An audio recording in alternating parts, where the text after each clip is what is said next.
Hello and welcome to Byju's IAS. Let's get started and look into the first article. The first article is speaking about hypersonic cruise vehicle. Before we understand what this article is all about, we have to generally understand what are the meanings with respect to the missiles. There are two types of missiles. One is what is called as the cruise missile. The other is what is called as the ballistic missile.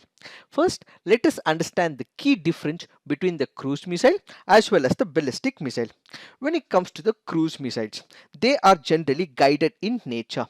The minute you launch this particular cruise missile, you would be able to guide it and you would be able to hit a precision mark when it comes to the target. But that is not the same when it comes to the ballistic missile. Once it is launched, we would not be able to control it, and that is the major difference between the cruise missile as well as the ballistic missile. Since it can be guided, since it can be controlled, it can hit the target accurately. But when it comes to the ballistic missiles, it cannot be controlled, so it cannot hit that particular target, the enemy target, at a precise location. Then we have the distance and speed, which is comparatively less when it comes to the cruise missiles, and when it comes to the ballistic missiles, it can cover large distances and the speed is also comparatively more. Why is the speed more? Because we would not be able to control it, the speed is comparatively on the higher level. But when it comes to the cruise missile, because we have to control it, because it has to be on a precision mark which has to hit the enemy target, as a result the speed is less when it comes to the cruise missile. And the fourth important difference is when it comes to the cruise missile, they are very hard to intercept as its target can be changed continuously. Because it is guided, because it can be changed, the radars in the enemy country may find it very difficult to intercept what this cruise missile is all about. But when it comes to this ballistic missile, it is easy to intercept. Why? Because once launched, we would not be able to have any control with respect to the ballistic missile. Now let's look at the classification when it comes to the cruise missile as well as the ballistic missile. When it comes to the cruise missile, it can be categorized into three different types. One is the subsonic cruise missile, second is the supersonic cruise missile, and the third is the hypersonic cruise missile. So what is the subsonic cruise missile? All those cruise missiles which fly at a speed which is less than that of the sound, which is nearly about 0.8 Mach, such is what is called as the subsonic cruise missile. So this is on the basis of speed as to how and what speed these cruise missiles are flying. Then we have the supersonic cruise missiles. All those supersonic cruise missiles which travel at a speed of 2 to 3 Mach is what is called as the supersonic cruise missile. So it is more than the speed of the sound. When it comes to the hypersonic cruise missile, all those missiles which travel at a speed of more than 5 Mach belongs to the hypersonic cruise missile. And kindly remember, India also has a supersonic cruise missile, and that is in the form of BrahMos. So when we are speaking about the cruise missile, one example that you should always remember is we have BrahMos as the example, and we have the supersonic cruise missile, which is the BrahMos. Now when it comes to the ballistic missile, this can be categorized into four different types. What are those? Short range, medium range, intermediate range, and we have the intercontinental ballistic missile. So what is this short range missile? Basically, this is able to travel up to a distance of about 1000 km. So all those ballistic missile which is able to travel up to a distance of 1000 km is what is called a short range missile. Then we have the medium range missile. This is able to travel from a distance of about 1000 km up until 3000 km. Such missiles are called as the medium range missile. Then we have the intermediate range ballistic missile, which is able to travel between 3000 to 5500 km. Finally, what we have is the intercontinental ballistic missile, which is able to travel more than 5500 km. Also remember, the first two short range missile as well as the medium range missile is also called as the theater missiles, and when it comes to the intermediate range ballistic missile and the intercontinental, they are called as the strategic missiles. The example for the ballistic missiles in India include Prithvi 2, Agni 1, 2, 3 and 4. Now let's also look at the launch modes. We have the surface to surface missile. So the minute it is launched from the surface, it will go hit another target which is on the other surface, which is in the enemy territory. Then we have surface to air missile. Then we have surface to sea missile, air to air missile, air to surface missile, sea to sea missile, sea to surface missile, as well as the anti-tank missile. These are the various types that we have when it comes to the launch mode as well. Why are we discussing all this? When it comes to this hypersonic cruise missile, we have to understand it is a launch vehicle. So this launch vehicle can be used both for the military purposes and it can also be used for the civilian purposes. When it comes to the military purposes, it can be used as a cruise missile. That is what we have discussed. It can be used as a cruise missile, and when it comes to hypersonic, it means it travels at a speed which is more than 5 Mach. So the HSTDV, which basically stands for the Hypersonic Technology Demonstrator Vehicle, was constructed by the DRDO, the Defense Research and Developmental Organization, which happens to be an unmanned scramjet vehicle with the capability to travel at 6 times the speed of the sound.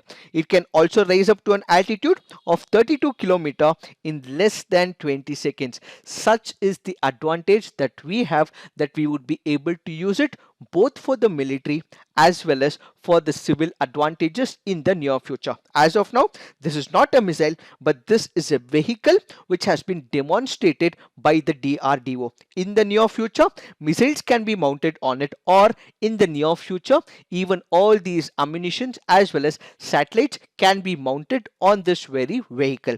Now, the next important factor that we have to understand is with respect to the ramjet as well as this scramjet. So what is this ramjet or the scramjet? Here it is basically speaking about the unmanned scramjet demonstration.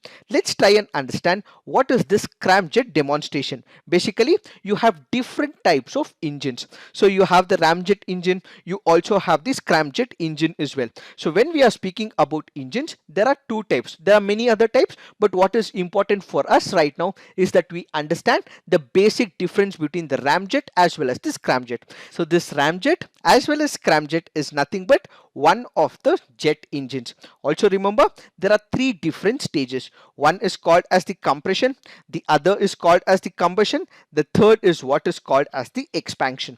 When it comes to the jet engines, ramjet and scramjet do not make use of the rotatory compressor, as you can see in this particular image. So you have the jet engines which are different in types. So what is employed in ramjet and scramjet is that we do not have all these compressors that is present within the jet engine. Because it does not have the compressor, the ramjet is a form of an air breathing jet engine which basically uses the vehicle's forward motion to compress the incoming air for the combustion without a rotating compressor. So what was present in the turbo engine is not present in the ramjet engine. So the fuel is injected into the combustion chamber where it mixes with the hot compressed air and eventually ignites to give the thrust to the engine.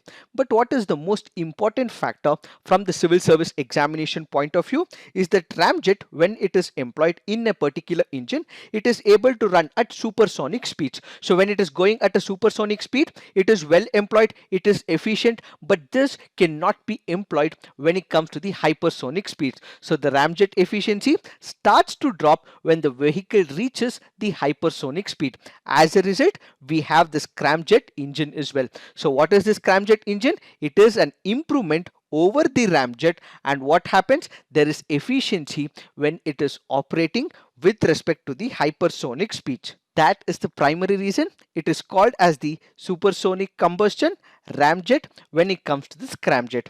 With this, we have understood what is the difference between the cruise missile as well as the ballistic missile. We have understood what is the meaning of hypersonic cruise missile, and we have also understood the difference between the ramjet as well as the scramjet. So what is the significance of this initiative taken by the DRDO? Basically, this is a giant leap in the indigenous defense technology, as we would become self-reliant and India would become the fourth country after United States of America, Russia as well as China to introduce and also conduct such an activity. So we have become one of those countries to achieve indigenous defense technology. and this technology can also be used in the missile launching in the near future and also for launching of the satellites. So this becomes the significant factor. Why? Because it will now cost low, and since most of it is indigenous, we don't have to depend on any other foreign country. It is this that we have to understand with respect to this article. Now let's look into the next article. This article here is speaking about empowering the youth of India. Back in the 2014, we have one of the important policy initiatives taken by the Government of India, and that is 2014 National Youth Policy. What is this National Youth Policy? This defines the vision of the government. There are areas which the government has already infused the money, but there are certain other areas where there is lacunae and the deficiency. So identifying it, coming up with a framework and envisioning how empowerment of the youth has to be taken is what this National Youth Policy is all about. Who are the youth according to the National Youth Policy? According to this policy, all those people who are within the age group of 15 to 29 belong to what is called as youth. The same National Youth Policy also provides us 5 different objectives. What are these objectives? It includes the workforce generation. The second is about strong and healthy generation. Third is about instilling social values. Fourth is about public participation. And fifth is about inclusive movement. First, let us understand what are the various priorities under the workforce. When it comes to the objective of workforce, they will have to be the future generation who are becoming the demographic dividend. So for them to become a demographic dividend and not the demographic liability, what the government of India has to do is to educate all the rural youth as well as the urban youth. Once they are educated, the government of India will have to ensure that there is employment opportunities that which is provided to the youth, and this will require the skill development. So providing the education and the skill development so that they are employed is the first and second priority under the National Youth Policy. Once they have become stabilized in their life, few people can also take up the path of entrepreneurship as well.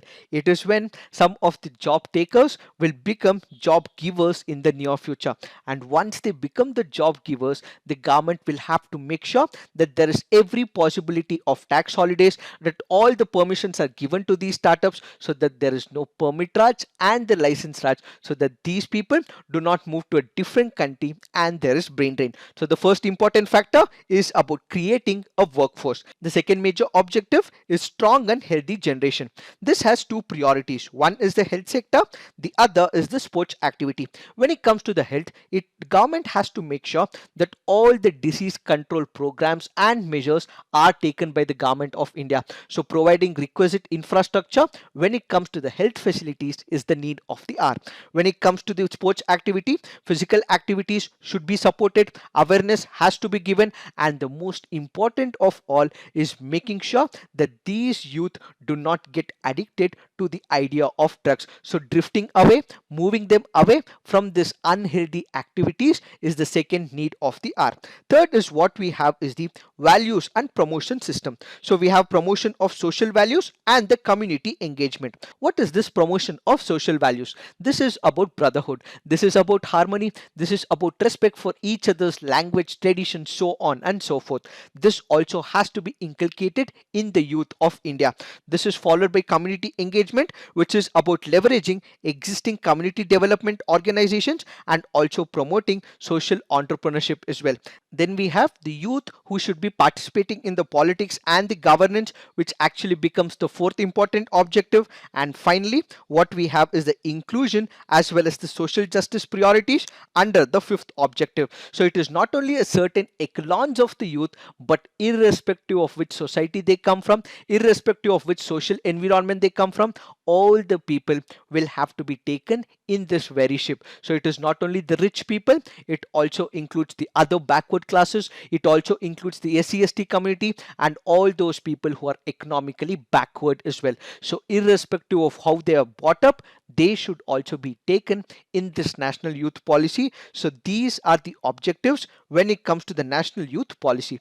But ideally, this should have been a well settled goal, and the youth should have been taken forward as they are the demographic dividend and they should not become the demographic liability. But the author of this article voices out certain concerns. What are these concerns? According to the report, the central government spends about 2,710 per youth on education, skill development, employment, healthcare and food subsidies.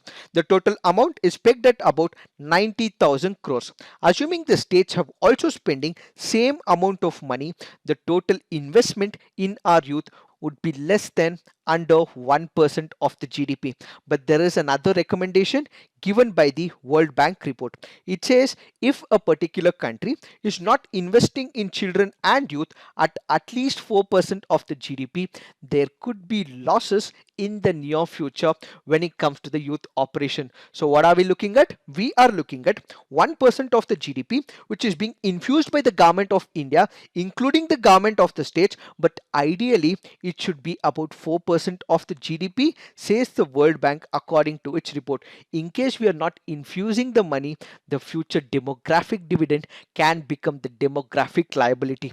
We have spoken about the political action, we have spoken about how they need to be healthy as well, we have also spoken about different objectives and their priority. For all this, the government should be infusing more money because these are the people who will be running the country in the near future. Further, around 50 lakh youth are expected to be entering the workforce annually. Do we have the jobs? Where are we creating the jobs? Is it in the government sector? Is it in the private sector? Or it is on their own? Where are the jobs is the question that we have to look at. If it is in the government sector, it is comparatively getting reduced. If it is in the private sector, due to COVID-19 and less demand in the market, again it is reducing. And if it is entrepreneurship, the entrepreneurship is not happening of late. Why? Because youth are moving to different countries and there is brain drain. So what is the government doing? So what it requires is the multi-stakeholder approach. What is this multi-stakeholder approach? There is a particular platform. This is where certain issues are provided, certain issues are discussed, and certain issues challenges are addressed on this very platform. So the government comes on this, the private comes on this, and the entrepreneurs all come on a common platform. They discuss the issues within India, and this is what is to be given to the government of India or the government of the state, and such addressal will have to be taken by the governments. The Delhi government's initiative is one such move where the Delhi government asked all the entrepreneurs, asked all the private sector what is that they are facing, and the Delhi government did address some of these concerns as well. So this is what is required, says the author of this article. In the near future, in case we have to bring a massive reformation within the youth policy, what we require is to adapt what is called as the Indian Youth Guarantee Program. So what is this Indian Youth Guarantee Program? This is on the lines of European Union Youth Guarantee. So what is this European Union Guarantee? This is basically speaking about education and training for the employment. As we discussed in our own national youth policy, it is about educating the people. So education is the most important factor. So once we have educated, infuse the money so that as many people as possible are educated, and they will also have to be provided the skill development. So education and skill development is the first key criteria when it comes to the European Union Youth Guarantee. The second is about the job research assistance and personalized follow-up career plans. What is this job research assistance? Let's say for example you have the government of that particular country, they tie up with the private sector or they tie up with the NGOs, or they can come up with their own platform as well. So all the unemployed youth or people who are looking for the jobs are provided assistance. So they will have to log into a particular portal, and this portal will provide the entire framework as to where they would be able to find the jobs. So in case they are not able to find the jobs, the government will have to follow it up with them for their own career plans. And the third is about active labor market policies affecting the labor demand.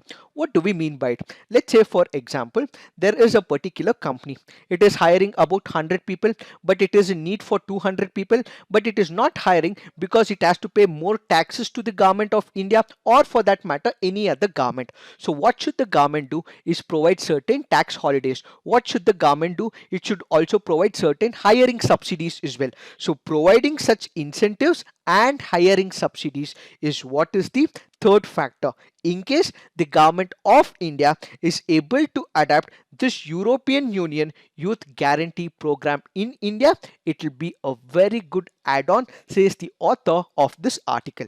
So the Indian Youth Guarantee Program should be in line with the European Union Youth Guarantee Program, where they are able to provide jobs within a fixed time frame. The minute they step out of the colleges or they are looking for the employment opportunity, the government along with the private as well as with other entrepreneurs, they should be able to provide the job to the youth of India. And at the same time, in case they require the new skill set, where the skill set will be provided and the provision for the same should also be provided, and jobs should be provided within a fixed time frame.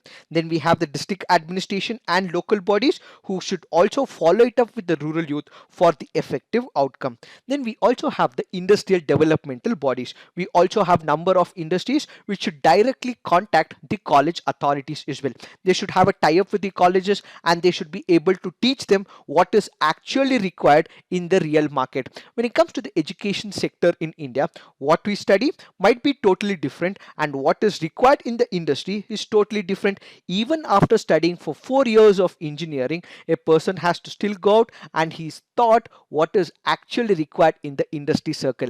Instead of this, the industry can directly tap on this particular initiative with the college, and the same can also be provided as the employment opportunity. Then we have the urban youth employment program, which has to be on a similar lines like we have the Manrega. So we have the Manrega at the rural level. So a similar program can also be initiated for the urban youth, says this article. Finally, what we require is constant monitoring and evaluating. It is not just about implementing a program. It is not just about coming up with a policy. It is not just about infusing the money. It is about evaluating the outcome of a particular policy. So recognizing where we have gone wrong, recognizing what are the alternative approaches we can take up, and how we can enhance the skill set of the youth is what needs to be monitored, for which what we require is youth development index. So this youth development index will find all the lacunae areas,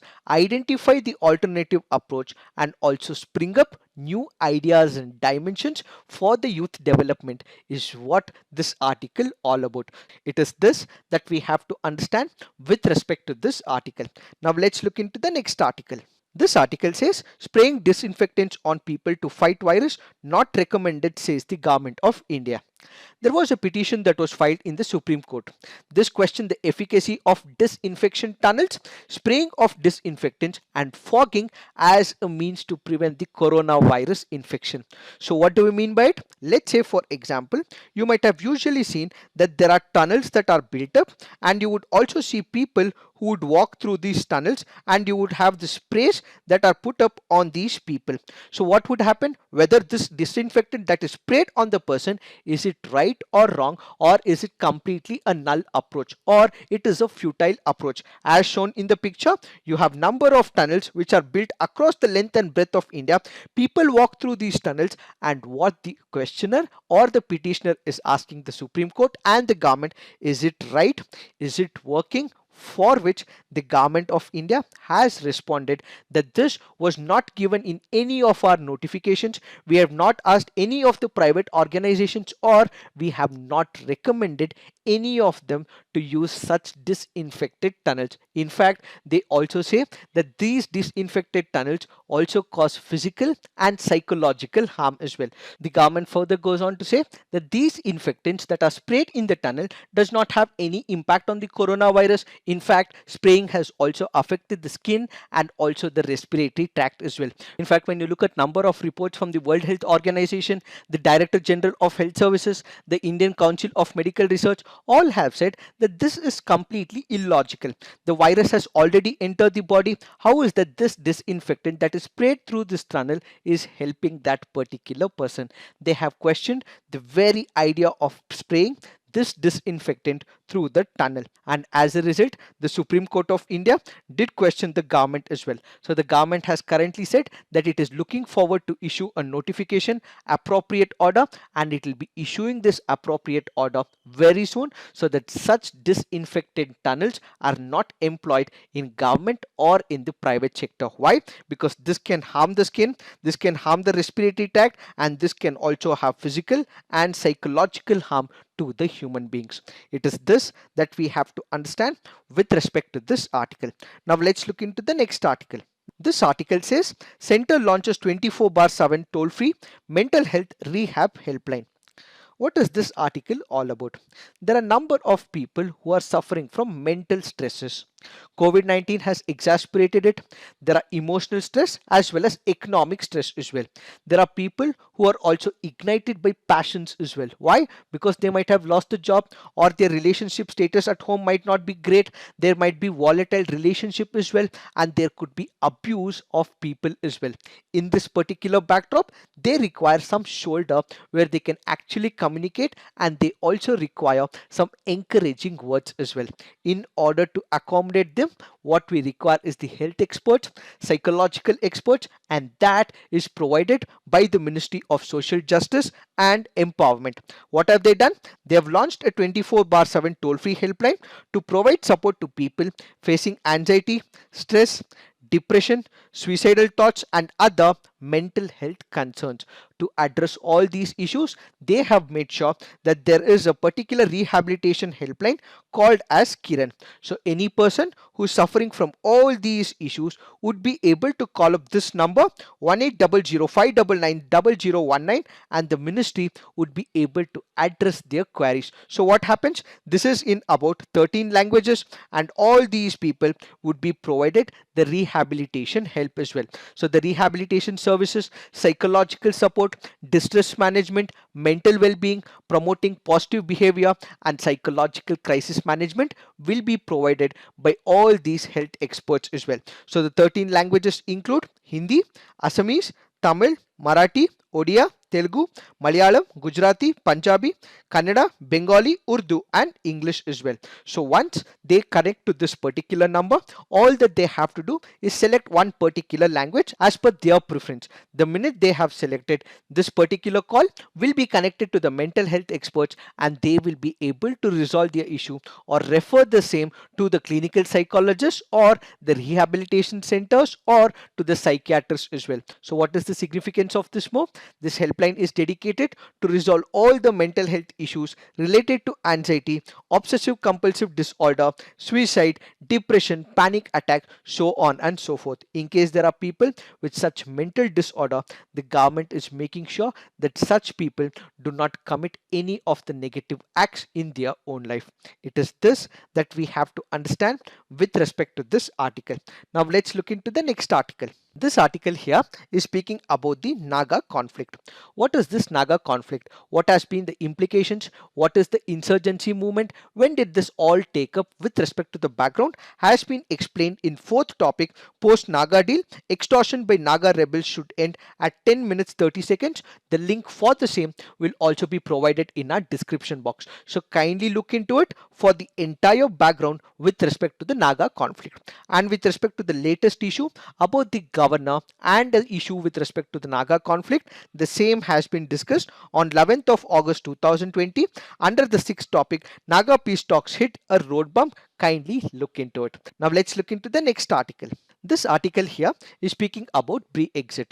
What is this Brexit all about? What are the implications for the Britain has been explained in one of the videos. The link for the same will also be given in our description box. But with respect to the present scenario, there would be few updates which will be happening in the next 1 week. So once these updates do happen, we will take up this article in an elaborate way. But as of now, just look into the background, and in another 1 week we will have an elaborate analysis awareness of the present context. Now let's look into some of the preliminary practice questions. Consider the following statements. August rainfall in 2020 has been the highest since 1926. The heavy rain in August was due to several long-lasting low-pressure systems that formed in Bay of Bengal. Which of the above statements are correct? The answer to this is both. Why have we taken this practice question? Because of the reference given under this article. So kindly remember these facts. August rainfall this year has been the highest since 1926. The heavy rain in August was due to several long-lasting low-pressure systems or the rain-bearing winds that formed in Bay of Bengal that were rigorous enough to travel all the way from southeastern coast up to the northeast India. And when it comes to the surplus rain, this was witnessed in Rajasthan, Gujarat, Maharashtra, Karnataka, Kerala, Telangana, Chhattisgarh and Odisha. And when it comes to the climate change, one of the important fundamentals as given by the IMD, it says that long periods of heavy rain followed by extended dry periods are a feature of climate change and is a part of a general change in monsoon patterns over India. It is this that we have to understand with respect to this article. Now let's look into the next practice question. With reference to International Literacy Day, which of the following statements is or correct? September 8th was declared International Literacy Day by UNESCO. Global Education Monitoring Report is released by the World Economic Forum. Which of the statements are correct? The answer to this is one only. Why? Even the Global Education Monitoring Report is released not by the World Economic Forum but instead it is by UNESCO. Why have we taken this practice question? Because of the reference given under this article. So 8th September was declared as the International Literacy Day by UNESCO. It was celebrated for the first time in 1967. International Literacy Day will focus on literacy teaching and learning in COVID-19 crisis and beyond, with a focus on role of the educators and changing pedagogies, and this is the theme for the year 2020. The Global Education Monitoring Report is released by UNESCO and it is not the World Economic Forum. Kindly remember, this International Literacy Day basically gives the importance of literacy to all the individuals, communities as well as the society. Now let's look into the next practice question. Consider the following statements. A treasury bill is a tradable instrument issued by the central government or the state government, while a GSEC can be issued only by the central government. GSECs can be used as collateral to borrow funds in the repo market. Which of the above statements are incorrect? It is asking for the incorrect statement. So the answer to this is one only. Why? Because the treasury bill can only be issued by the central government. This cannot be issued by the state government, but it is the GSEC which can be issued both by the central government as well as by the state government. Why have we taken this practice question? Because of the reference given under this article. So kindly remember, in India the central government issues both treasury bill and bonds or dated securities, while the state governments issue only bonds or dated securities. Now let's look into the next practice question. The RBI board had set up Malagam subcommittee to study: is it about faster resolution of stressed assets, issues and concerns relating to microfinance industry, the status of digitization of payments, or the FRBM roadmap for the future? The answer to this is issues with respect to the microfinance industry. Why have we taken this practice question? Because of the reference given under this article with respect to the microfinance institutions. Now let's look into the next practice question. Which of the following countries has its border with Red Sea? Saudi Arabia, Sudan, Ethiopia, Egypt and Djibouti. The answer to this is 1, 2, 4 and 5. Ethiopia does not have its border with Red Sea. Why have we taken this practice question? Because of the reference given under this article. So kindly remember, we have Saudi Arabia, Yemen, Egypt, Sudan, Eritrea and Djibouti, which are bordering the Red Sea, and it is not Ethiopia. Now let's look into the next practice question. What is Greece Lightning 10 recently seen in news? Is it electric plane tested by NASA, solar powered two-seater aircraft designed by Japan, space observatory launched by China, or reusable rocket designed by ISRO?